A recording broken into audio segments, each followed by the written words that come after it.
Buenos días. Muchísimas gracias a los muchachos del comité organizador. Ellos me pidieron esta presentación. Lo ideal es que estuviera yo allá, pero por cuestiones logísticas no se pudo realizar.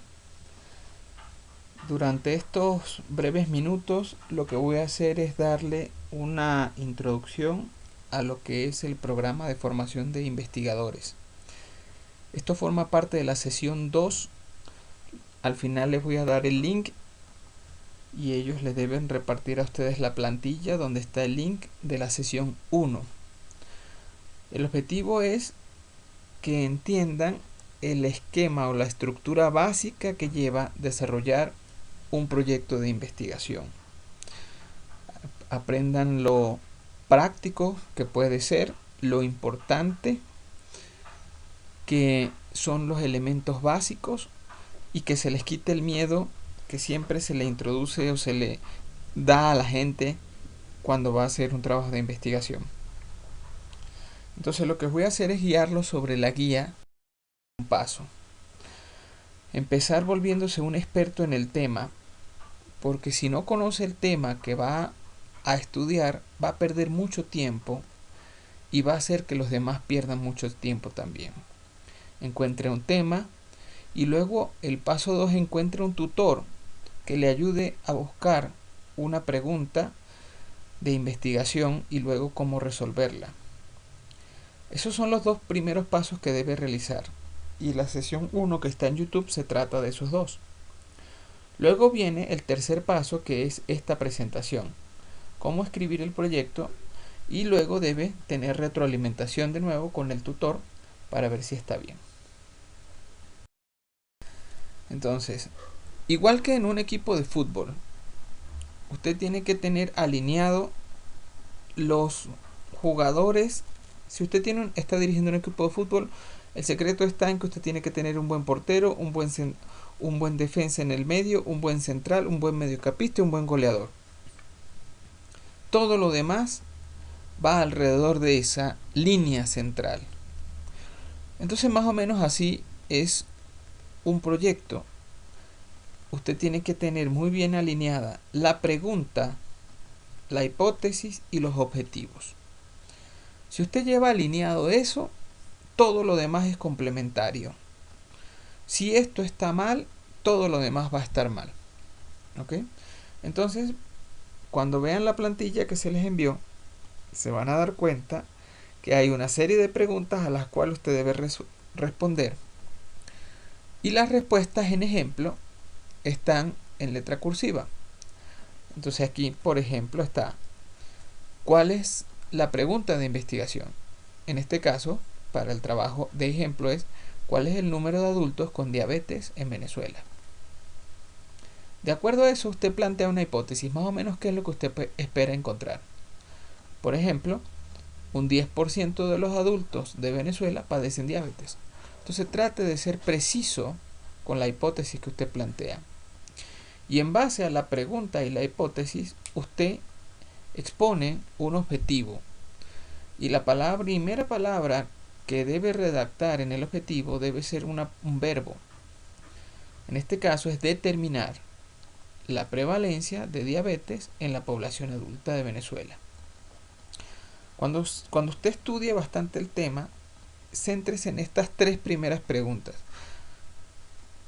¿Cómo va a ser el tamaño de la muestra, la población? Todo eso son cosas secundarias. Invierta la mayoría de su tiempo en responder estas tres preguntas, es lo más importante. Estamos haciendo. Ahora usted debe definir la exposición y el resultado. En este caso, con la hipótesis y la pregunta que estamos haciendo, el resultado va a ser que vamos a saber cuál es el porcentaje de adultos con diabetes en el país. Ese es el outcome. Y debe determinar cuáles son las exposiciones a los que está sometido ese resultado. Es decir, qué hace que ese resultado varíe. Por ejemplo, la edad. La edad, si es de mayor edad, hay mayor porcentaje de diabetes. Si es de menor edad, menor porcentaje. Entonces eso se convierte en un exposure. Entonces defina bien cuáles son las variables resultado y cuáles son las variables exposure. Y eso usted lo tiene que ver, visualizar en una tabla de 2×2. Si usted logra visualizar lo que usted quiere hacer en el trabajo en una tabla de 2×2, ya su trabajo está hecho, ya está definido. Por ejemplo, vean allí esta tabla, esa es la que uno llama una tabla de 2×2, en donde el exposure es el género, si es masculino o femenino, y el outcome, que es el resultado, es la diabetes presente o ausente. Entonces eso nos va a permitir saber si la diabetes es mayor en hombres que en mujeres. Entonces así usted hace una tabla para cada exposure y ya tiene más o menos cómo las va a hacer. Es bastante simple. Después que usted ya planteó las tablas, debe determinar qué diseño va a seguir. O sea, las tablas no tanto, las tablas van al final, sino que planteo las preguntas del exposure y de los outcomes. Usted debe determinar qué diseño va a seguir. Y para el diseño es responder las preguntas que están allí, son muy fáciles. ¿Usted va a hacer una intervención o solo va a mirar? Ah, sí, yo voy a hacer una intervención, yo voy a darle una charla a la gente. Entonces su estudio es experimental. ¿Los va a asignar al azar o no? Sí, al azar. Ah, bueno, entonces es aleatorio controlado. Si no es al azar, no es aleatorio controlado. O no, yo no voy a darles ninguna intervención, no los voy a educar, no les voy a dar un medicamento, nada, simplemente voy a observarlos. Entonces es un estudio observacional. ¿Tiene grupo de comparación? No. Es decir, yo voy a decir, la frecuencia o prevalencia de diabetes en Venezuela era 10%. Ya, más nada. Pero si usted va a comparar, es decir, si era 10%, pero era 14 en hombres y 8 mujeres, usted está comparando. Si usted está comparando, o era más alto en los de mayor edad que en los de menos edad, usted está comparando. Si usted está comparando, entonces el estudio es analítico. Y de acuerdo a en qué tiempo mida el exposure y el outcome, le va a decir si es de corte, transversal o control. Por ejemplo, si usted hace una encuesta donde mide la exposición y el resultado al mismo tiempo, es un estudio transversal. Si en cambio usted ve la edad hoy y dentro de un año va a esperar el resultado, es un estudio de corte. Pero si en cambio usted busca el resultado hoy y le pregunta en el pasado el exposure, es caso control. Eso es así de simple. Ya que definió qué es lo que va a hacer, la pregunta de ahora es ¿quién va a participar? Entonces, definir la población. ¿De dónde va a obtener la población? ¿De un hospital, de una escuela, de una comunidad? Eso es lo primero. Y luego que define dónde van a ser las personas, por ejemplo, van a ser de su comunidad, quiénes van a ser los que van a participar. Y eso implica los criterios de inclusión. Por ejemplo, las personas que tengan 20 o más años. Ese es su criterio de inclusión. Y después debe definir a quienes, después que entraron, los va a excluir. Y aquí es un error muy frecuente. La gente pone, por ejemplo, criterio de inclusión que tenga 20 o más años. Criterio de exclusión que tenga menos de 20. Eso no tiene sentido. ¿Cómo va a excluir los que no han entrado? O sea, como que usted los mete para la casa, tiene que estar adentro para poderlos sacar. Entonces, los criterios de exclusión son aquellos que pasaron el criterio de inclusión. Por ejemplo, si está recibiendo algún tipo de tratamiento que le influye en el resultado suyo, lo saca. Si usted ya sabe a quiénes va a evaluar, la pregunta ahora es ¿cómo los va a seleccionar? ¿Al azar o por conveniencia? Siempre trate, en la medida de lo posible, que sea al azar. Porque si el estudio es al azar, le da representatividad. Pero a veces simplemente no se puede. entonces hay que hacerlo a conveniencia.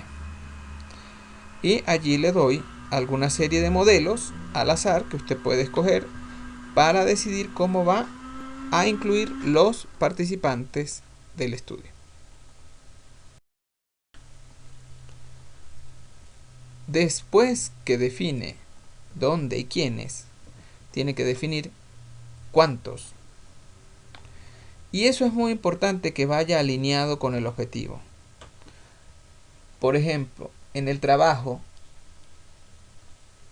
si usted está planteando una hipótesis de que la prevalencia de diabetes que usted va a conseguir es de 10%, usted debe calcular el tamaño de la población a evaluar para conseguir una prevalencia de 10%.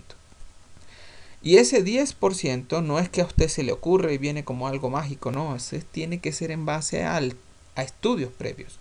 O sea, usted plantea 10% en base a algo que usted ya vio en otro sitio. Por ejemplo, usted lo quiere hacer en Venezuela y usted evaluó cuál es la prevalencia en Colombia y encontró que según los estudios previos en Colombia era 10%. Bueno, usted plantea que sea 10%. Y en base a eso plantea el tamaño de la muestra. Ahora, lo más práctico y lo obligante en este caso es que consulte a un experto que sepa de estadística bastante y le ayude a calcular el tamaño de la muestra. Esa parte es muy importante. Luego recolecte los datos con precisión.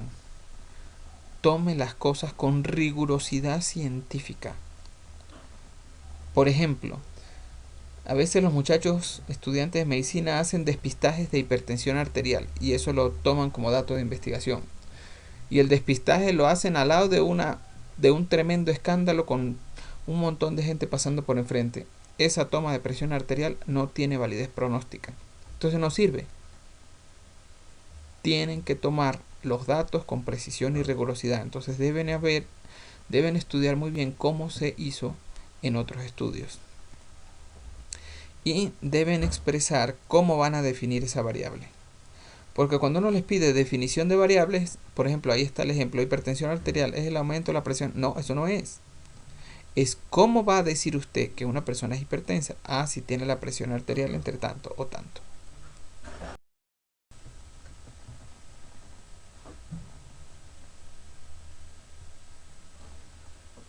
Por supuesto, un trabajo de investigación tiene muchos más detalles, pero esto que les acabo de decir son los principios básicos. Si ustedes lo cumplen, tienen un proyecto, el borrador de un proyecto. Entonces, ¿qué les recomiendo? Ver el video de la sesión 1, ahí está el link, en la hoja de Excel que les estoy mandando, donde está detallado lo que acabamos de ver, también está. Y cualquier duda, estoy a la orden, me pueden escribir al correo o me pueden enviar un WhatsApp a ese número.